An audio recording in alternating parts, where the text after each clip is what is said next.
前尘回忆都撕碎，不留遗憾作祟，舍去一生的漫长换一回。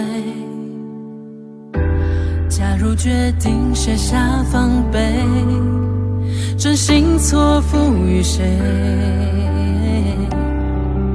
敢给就不怕摧毁，爱不愿沉睡，撼动天地也无愧，殊途不同轨，我也无怨无悔。因为你是宿命无解的谜题，所以我祈求有奇迹，斗转星移，哪怕被岁月染尽，而我只愿为你去行，寻名为永远的奇迹，至死不渝，一路同行。爱就是生命里最美的意义。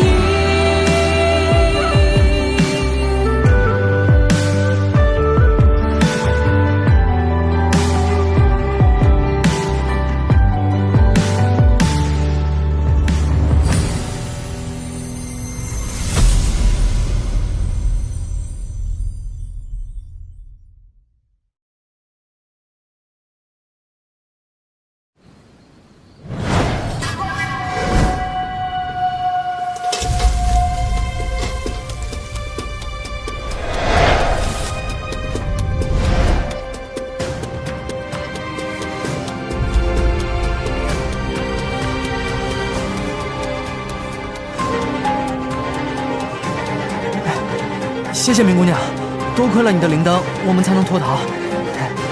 今朝，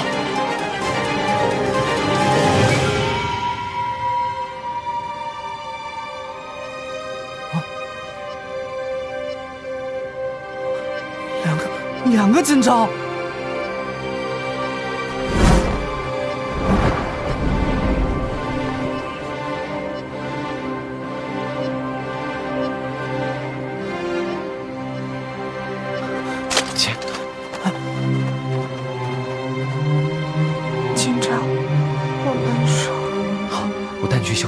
今朝，我们先去找个落脚的地方吧。走。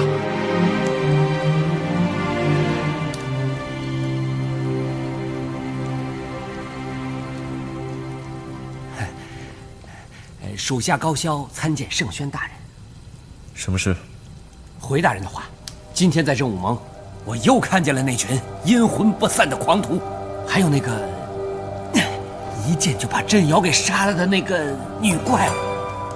圣宣大人，真武盟是天下第一门派呀，那帮狂徒要是跟他们合作的话，恐对我圣宗不利。不过呢，高萧略施小计，找人下了一点幻形香。真武盟要是知道那群狂徒里面有妖怪，那两者的关系那就是秋后的蚂蚱，长不了了。原来是你呀！啊，高萧，属下在。你此番立了大功，我定会保你继任宗主之位。谢圣宣大人，圣宣大人，高萧一定粉身碎骨报答大人的大恩。属下告退，属下告退。高萧，这笔账我替齐给你记下了。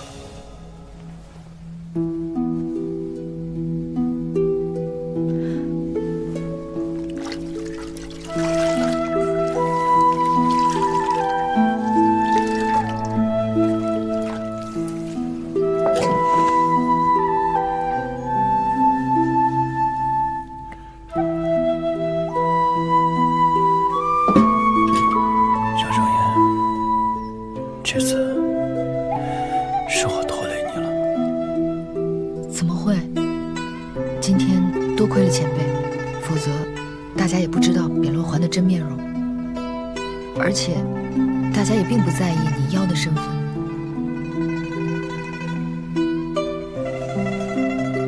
大家是这么想的？当然，前辈虽然是狼妖，却古道热肠，对我，对我们所有人都非常好，也很帮助我们。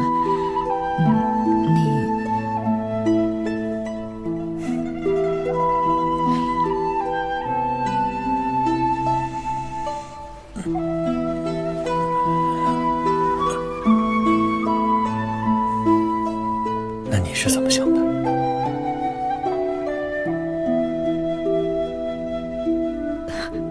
前辈在我心里是非常仗义的兄弟和朋友。兄弟，也罢，你不嫌弃我是妖，我便十分欣喜了。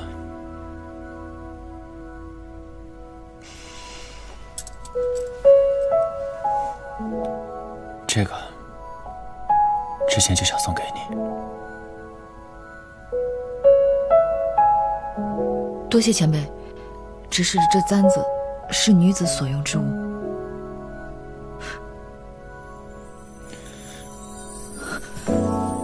前辈这是知道了？知道啊，就如同你知道我是妖一样。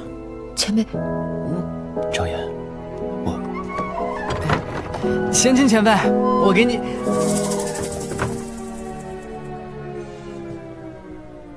哦，对不起，对不起，对不起，对不起，那个，哦，放这儿了，放这儿了。那个，你们继续啊。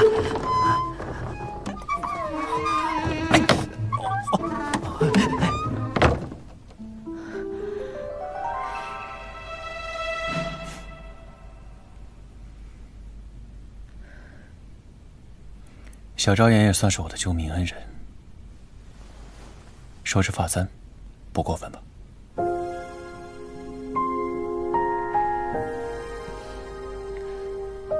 既然如此，那我便不与前辈客气了。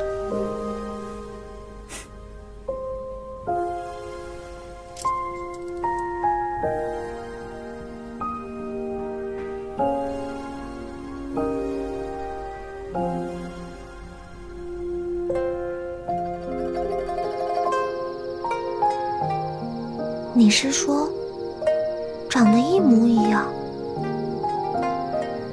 只是他的脸上有疤？这启元宗的圣轩，竟和我长得这么像，不会是兄弟吧？那我们追查启元宗，是不是就成了笑话？今朝说的不对，虽然贬大夫，啊不是。今朝就是今朝，你和所有人都不一样的。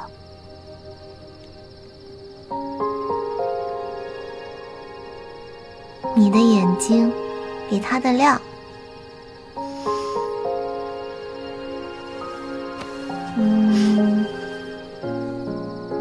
你也比他温暖。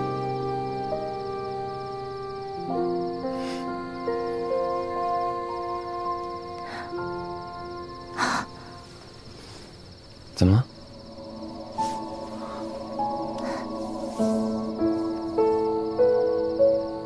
姐，你知道这些鳞片怎么回事吗？怎么又长出来了？哟，之前在福金堂吸食完起源珠之后，它就长过，不过它很快就消失了，我也就没在意。看来在印马河那一次，我没有看错。我在印马河也长过。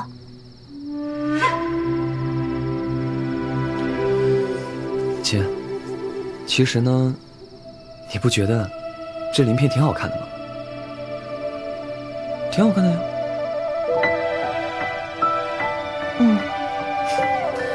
所以呢，不要担心，千万要记住，不要把鳞片露给别人看，更不要告诉别人。连昭言也不能说吗？他不是我们的好朋友吗？是好朋友才不能让他们担心。等我们找到证据之后，我们再告诉他们，好不好？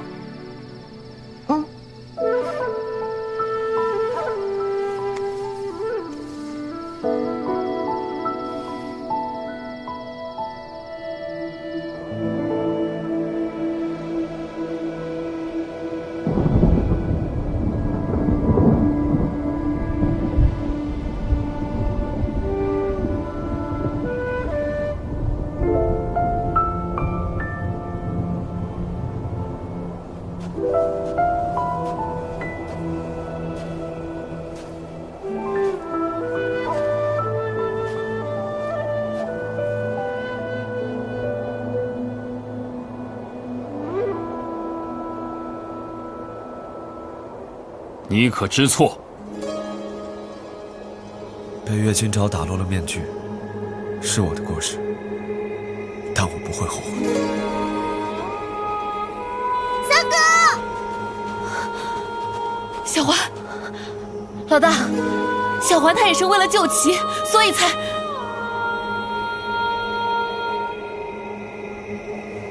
若是将他救出之后，立即离开，就不会被看见真容。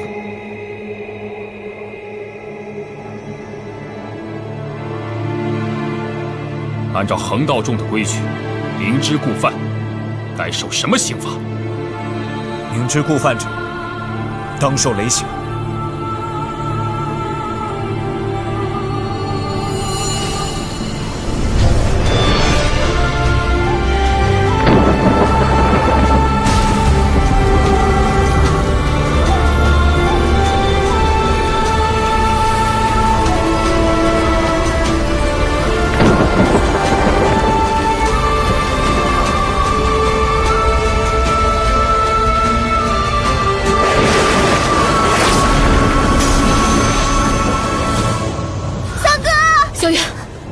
别去，你这时候去的话，只会往你三哥身上增责。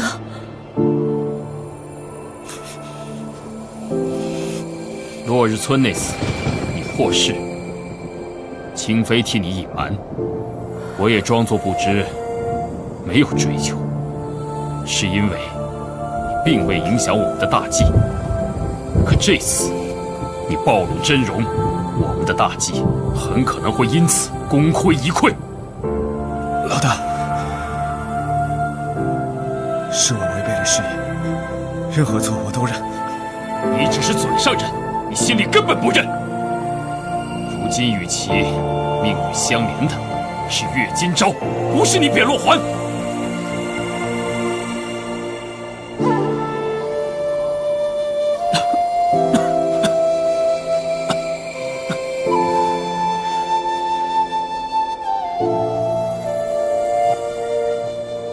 岳金钊因你而生，于其而言，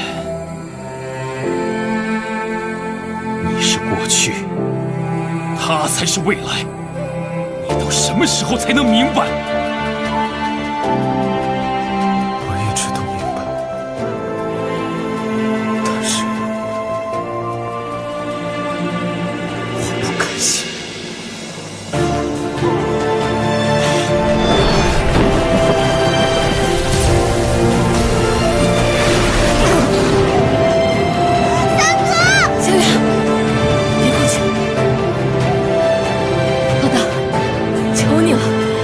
放过小环好不好？不是我不肯饶过他，是他不肯饶过自己。老三，我再问你一遍，你可知错？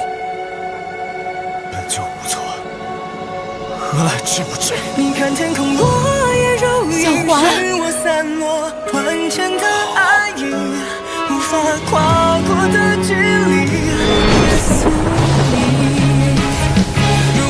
随风而行，我该如何才能平息？眼睛中你不能和你重叠着轨迹。你看天空落叶如雨，是我散落万千的爱意，无法跨过的距离是宿命。骗人！你都被雷劈了，怎么可能没事？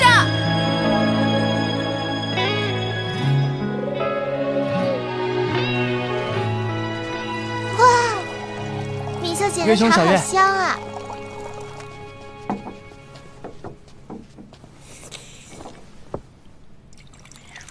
小心烫。谢谢明秀姐，你真好。对了，贤清前辈怎么样了？不是说以后做兄弟吗？怎么还叫前辈？好，贤清。那我以后也叫贤清。小月，你可得替我报仇啊！当然啊，我和金钊已经说好了，这次一定消灭启元宗。各位，关于我跟扁落环一样的事，金钊，你是你，他是他，我们能分得清楚。多谢。哎，不过你跟扁洛环两个人长得跟双生子似的，我们不一定能分得清你们的长相哦。但是但是我们肯定知道你跟扁洛环本质上是不一样的。还是想想接下来该怎么办吧。之前在福金堂的时候，启元宗的人就说圣轩要抓我们，后来在风烟驿，他们又指认扁罗环为圣轩。我之前就一直怀疑，扁罗环在故意设计我和齐，但具体是什么目的，还不知道。那我们就继续查启元宗，把扁罗环给揪出来。对。那目前就只有晶石这个线索，而晶石又在启元宗的机关箱里，那么必定跟启元宗有关。他还出现在了我跟齐醒来的屋檐村，再加上我跟扁罗环长得很像。今朝，不如我们直接去屋檐村找石奶奶问清楚吧。小月真是长大了。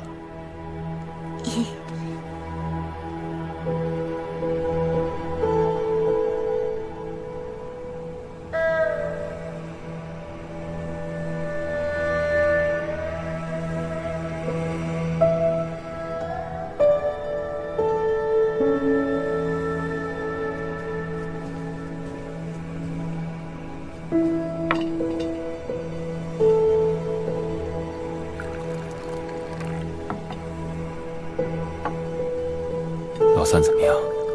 他已经服过药，睡下了。其实啊，老三也挺不容易的。当初为了制衡祝宇，让天晴之海把其交给我们之后，小环就整整陪了他10几年，一直都耐心细心地照顾教导他。那是因为其只愿跟他亲近。其失踪之后，等他再次回来的时候，身边就多了一个岳金昭。当时你觉得岳金昭和齐的共鸣远大于小环，所以你让他俩留在了人间，这样小环就永远都被替代了。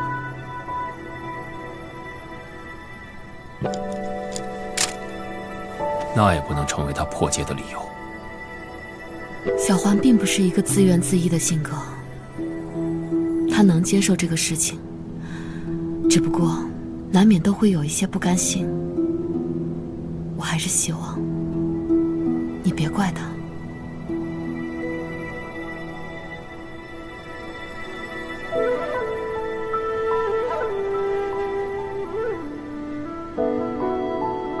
你要知道，我从来不会怪你们。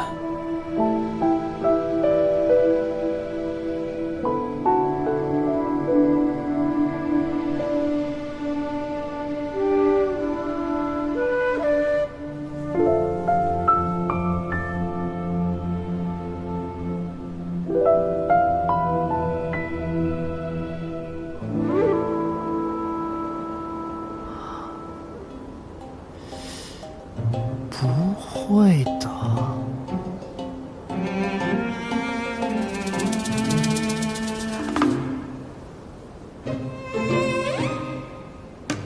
是吧？你在干什么？怎么了？哎呀，你上次不是说那个赵岩跟贤清两个？哎呀，总之他们现在真的在。就是啊。你不会觉得他们两个这样很配？小月，但我们大家都是好朋友啊，什么配不配的？石方，我说的配是般配的配。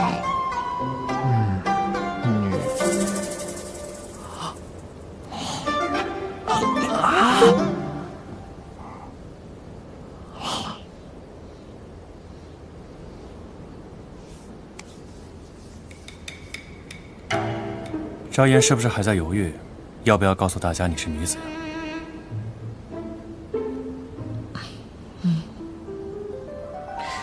这以男子身份闯荡江湖习惯了，突然让我坦白的话，感觉有点困难。但大家都是同生共死的朋友，我不该再隐瞒了。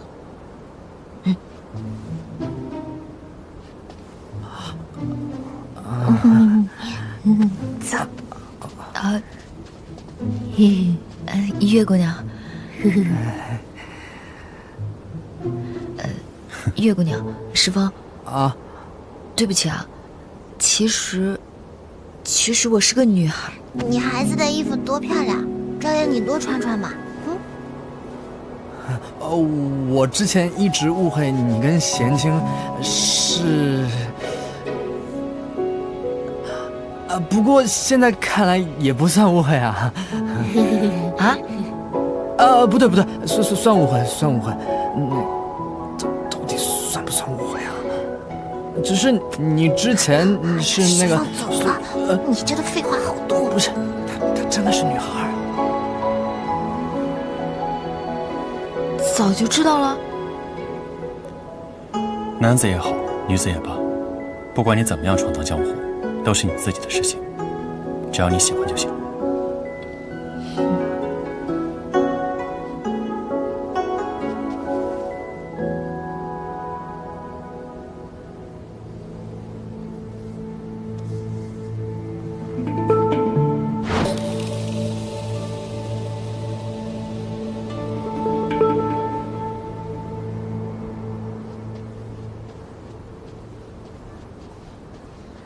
金章，怎么了？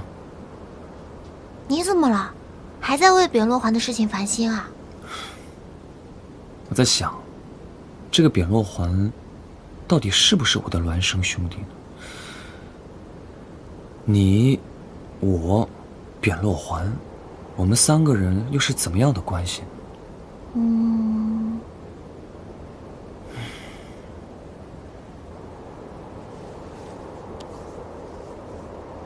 你干嘛？想那么多干嘛？我们这3年来过日子，不是一直有一天算一天的吗？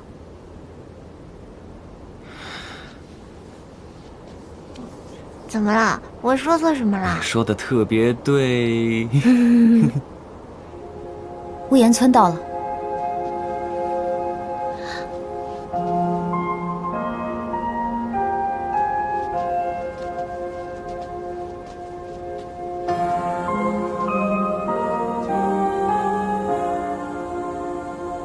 哎，这不是上次我们来无垢的位置吗？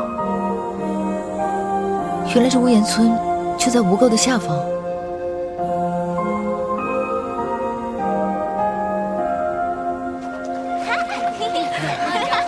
金章，没想到我们还能再回来。是啊，就跟做梦一样。这里的屋子都翻新了，过得比之前好多了。这里的村子可真是一片祥和。是啊，而且这里的人对我们都很好。月姑娘回来啦！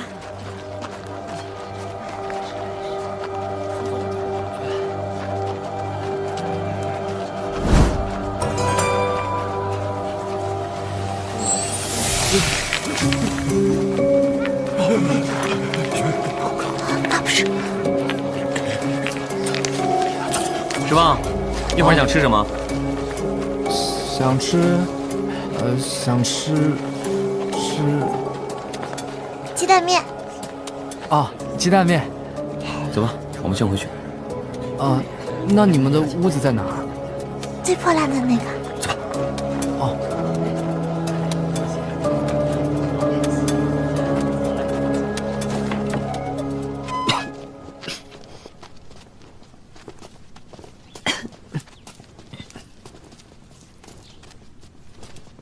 3年前，我和金钊就住在这儿。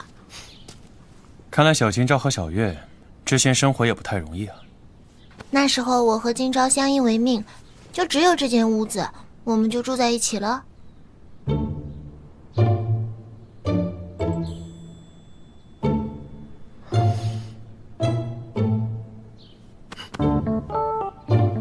哦，那时候他还总是不守规矩。你说什么？你干嘛要捂我嘴？你不就陪我聊天去刚才说的有点奇怪，你知不知道？哪有奇怪？你那时候就是在挑我的头。好嘞，聊正事儿。那咱们把这儿收拾一下，今天晚上就在这边歇下吧。好。刚那3个村民背的，就是这种晶石。当初金昭就是用这种晶石换取了我们出村的路费，它很值钱的。这个晶石还能让豆包变强。这村子以前异常贫困，但是现在却比我们走之前好太多太多了。看来这村民暗中跟起源宗交易，将晶石卖给了起源宗，这才让村子起死回生。但这些村民看起来都很善良，怎么会做这样的事啊？说不定他们根本就不知道起源宗的事情呢。齐说的对，乌岩村地处偏僻，他们也只是想改善生活罢了。若是这些村民跟起源宗沆瀣一气，我们想从他们口中问出些消息，可就难了。与其去问村民，倒不如直接把背后的人引出来。是啊，我们可以利用晶石，直接引蛇出洞。怎么引？先从石奶奶下手，她不一直是村里的管事吗？如果村子真的和起源宗有关系的话，那她一定不会不知道。真聪明。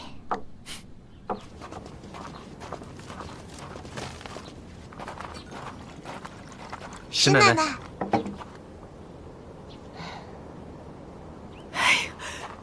月小子，齐丫头，哎呦，你们怎么来了？快让我看看。哎呦，出落得越来越漂亮了啊！石奶奶，我们来这儿是想问一下3年前的事情。3年前的事儿。是，3年前，您有没有见到过一个和我长得一模一样的人？和你长得一模一样？没见过。怎么了？那林渊说呢？他是当初发现我们在矿洞，把我们带到村子里来的。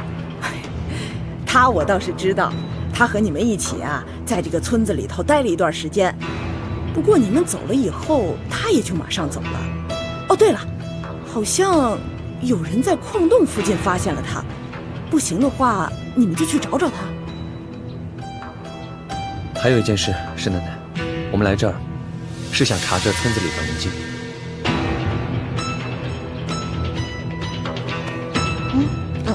这块晶石是我们在起源宗的据点找到的。我不知道什么起源宗。石奶奶，起源宗作恶多端，您可不能帮着他们。石奶奶，就告诉我们吧。哎呀，我不清楚。月小子，齐丫头，这事儿啊，以后你们就别打听了啊！你们赶紧走，快走吧！哎，石奶奶，石奶奶。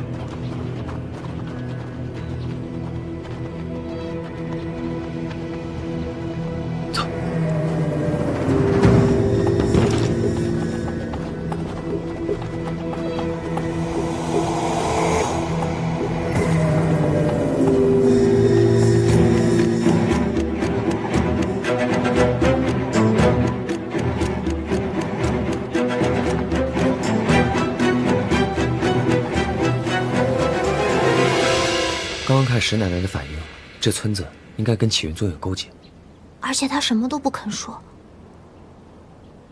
分头行动吧。好。那洛兄、明姑娘、石方，你们去那边探查，我跟齐负责这边。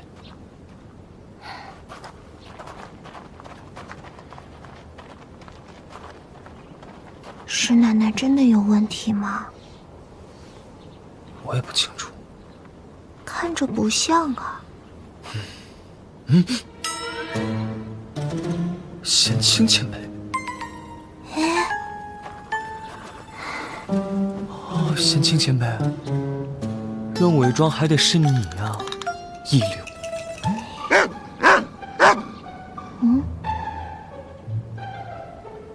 听不懂啊，贤清，你能说人话吗？贤清应该是在说什么？他说：“你们怎么跟小少爷一样，认错了狗啊？”说到件事，我留下来吧。那你还变狗监视吗？什么？贤清是高级的药，怎么会用这么低级的手段呢？啊，高级的药是什么药？就别问那么多了。有妖气。走，去看看。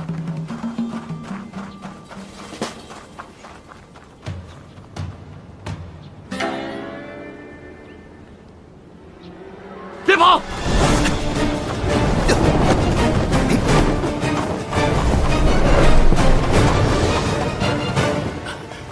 林元叔！哎呦，吓死我了！哎，齐丫头，月小子，哎，你们怎么在这儿？林元叔，你怎么在这儿？我路过乌岩村呐，进来逛逛嘛，就撞见你们了。那你刚才有发现一个可疑的人从这经过吗？可疑的人？没有啊。追丢了。林元叔，我想问你一个问题。你说。3年前你发现我们的时候，我们旁边还有其他人吗？怎么突然之间问起这个来了？林元叔，拜托你好好想想，这对今朝来说很重要。有没有一个跟我长得一模一样的人？没有。我3年前在村口发现你们的时候，你们就躺在那儿，我还以为你们死了呢，吓了我一大跳。不过后来发现你们没事儿，我就把你们送到村子里来了。哎，齐丫头，这3年过得怎么样啊？这3年，我和今朝一直在外游历，去了很多地方，吃了很多好吃的，还交了很多好朋友。都交到朋友了？哎呦，那太好了。哎，月小子，你不要那么着急嘛。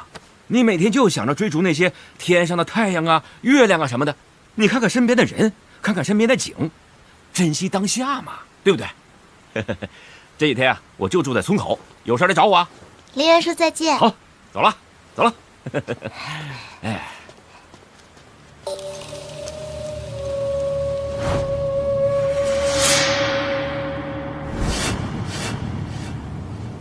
走。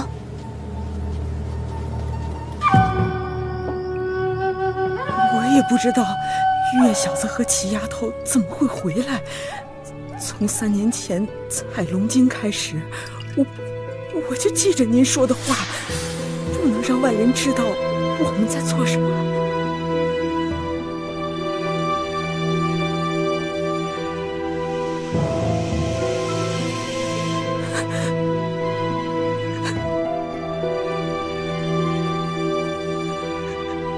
可他们现在已经查过来，月小子和齐丫头是无辜的，您大人有大量，就放过他们吧。若是不想你们全村人都断了生路，就按照我说的做。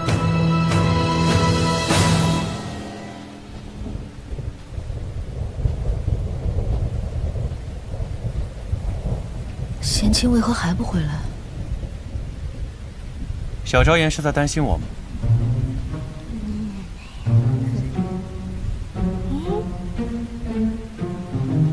有妖气。因为我们去追妖了呀。不对，你们肯定是跟妖有接触，才会产这么重的妖气。而且这个妖气，跟落日村遇见的硕玄很像。硕玄姑娘。月姑娘，月公子，你们之前说去追击妖兽，反而碰到了那个林渊书。难道林渊书也是妖？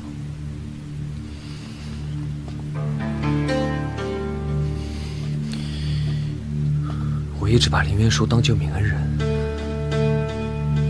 今天我看见他身上挂着跟硕玄一样的鳞片，难道他们真的是一伙的？那他们不就救了我们2次吗？一次是在乌岩村醒来的时候，还有一次是在印马河。他们为什么不告诉我们？我之前一直怀疑那个硕玄认识你。如果林渊书跟硕玄真是一伙的，那他应该知道我们的身世，却一言不发地看着我们白忙活。为什么？为什么这么对我？哎呀，不要这么紧张嘛！要不我去把林渊书抓来，对他严刑拷打，逼问出我们的身世。人形拷打了，你下得去手吗？好像不行。那个颜渊好像一直在暗中看着我们，不如我们先看看他到底要做些什么。还有那个石奶奶背后的人出现了，他们管这种金石叫做龙晶，还商议明天引我们去矿坑，那个地方有人在等我们。行啊，看来大蛇是要出动了。齐丫头，月小子，石奶奶，月小子，石奶奶，齐丫头，快请坐。不来。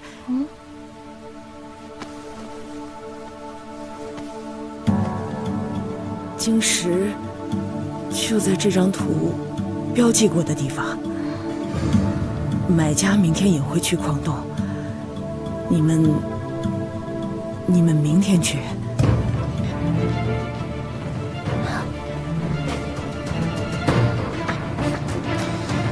行啊，启元宗来了一个请君入瓮，那我们就来一个将计就计。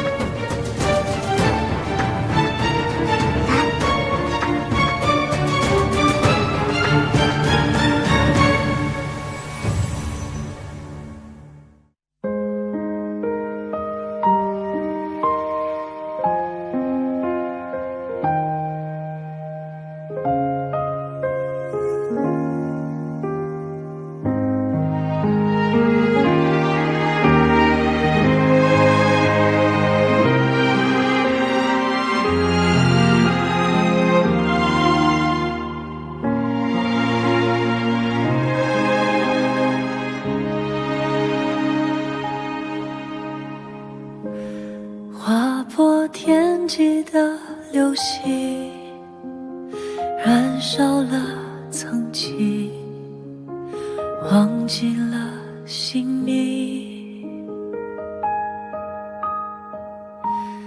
面具背后的深情，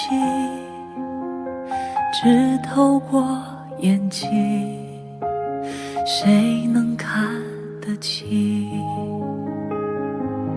注定是我为你披荆斩棘，哪怕结局终究难逃宿命，孤注一掷交换一点灵犀的共鸣，留给爱无言的说明。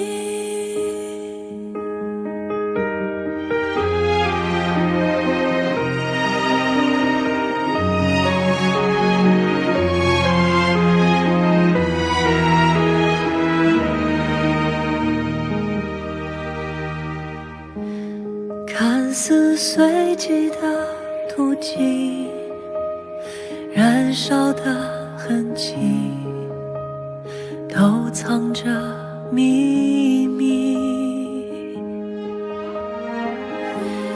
不期而遇的剧情，都是我小心安排的注定。注定是我为你披荆斩棘，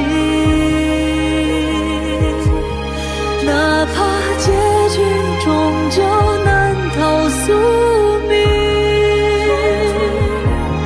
孤注一掷交换一点灵犀的共鸣，留给爱无言的说明。